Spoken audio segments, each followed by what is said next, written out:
Hi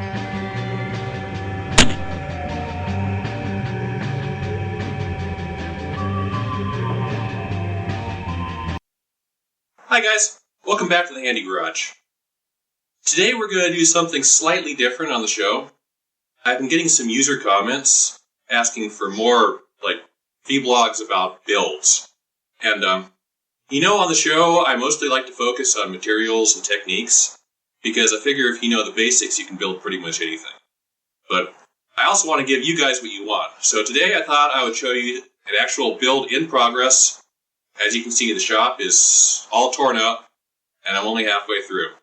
So, what I'm working on right now is a scale model of a Klingon Battlecruiser, which is going to be a shooting model for a fan film.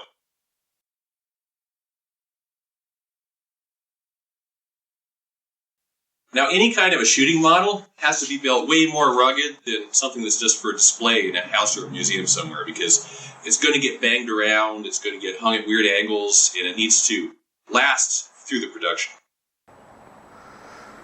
This model is going to be 1/150 scale, which is pretty big. It's actually bigger than the original shooting model from the TV show, although slightly smaller than the one they used for the motion picture.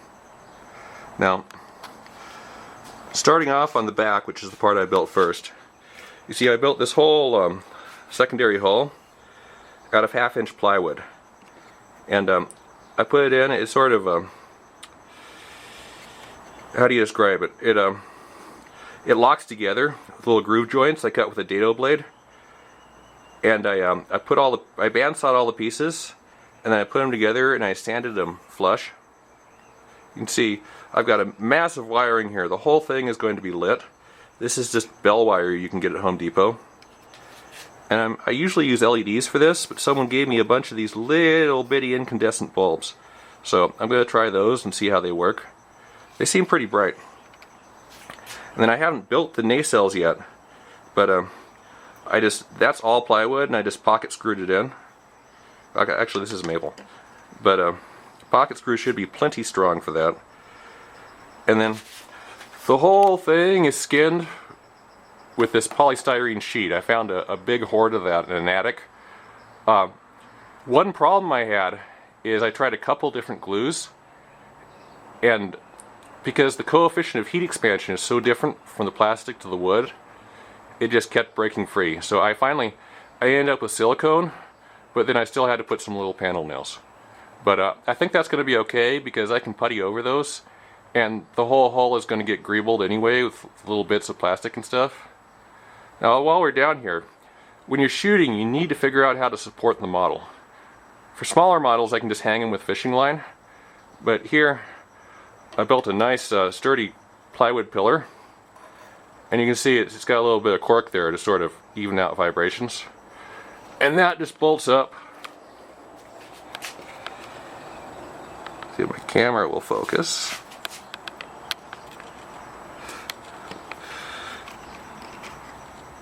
Hopefully you can see that just bolts up into some little rod couplings which are glued in. Now,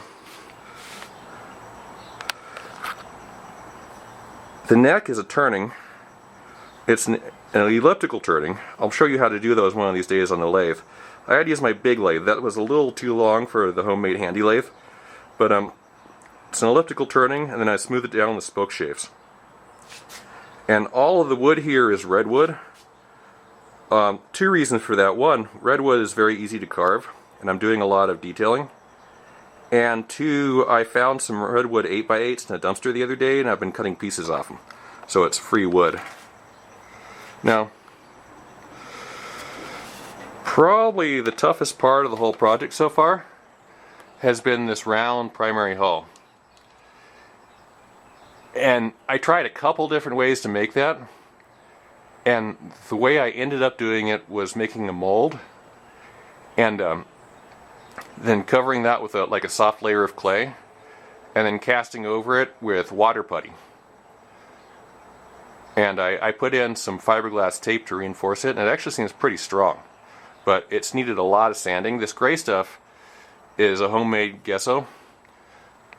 I'll show you the recipe for that one of these days. It's basically a mixture of PVA primer and white glue, and that you can get it really smooth and then sand it. So, and the portholes are masked right now, but those have little bits of clear plastic glued in. Everything's going to be lit. And you see it's not wired, but I have, for the photon torpedo launcher or deflector, depending on the class of the cruiser, is just a little piece of conduit, and that has more lamps inside it. And then I glued on a piece of red plastic. So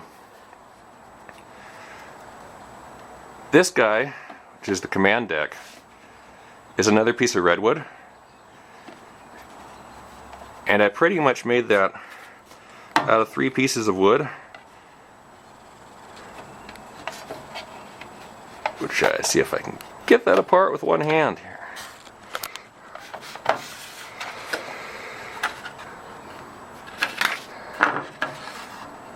And everything in there is just shaped with my router and different router bits. It's kind of a louvered grill that goes in here. I haven't made that yet. And then just to keep it light, I used more pieces of polystyrene. This one's glued in with silicone, and this one still needs some holes so it's loose. And then to make the windows, I made a template.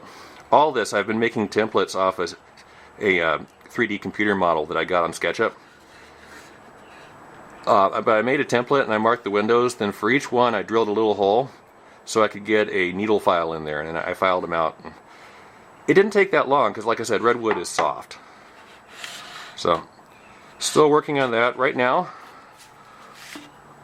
I'm flattening out the top, and I'm going to put that in with a couple dowels, and that way it'll stay put, but I can still lift it off if I need to work on the wiring. So that is as far as I've gotten right now. I'll probably give you an update when this thing is nearing completion, but that is my project spotlight for a build in progress. So I'll be back soon, and I'm going to show you, in the next episode, I'm going to show you how to build a small blast furnace, which will let us start making some metal upgrade pieces for our lathe. And then I also have some home improvement type stuff which is shot, and I just need to edit it. So I'll see you then.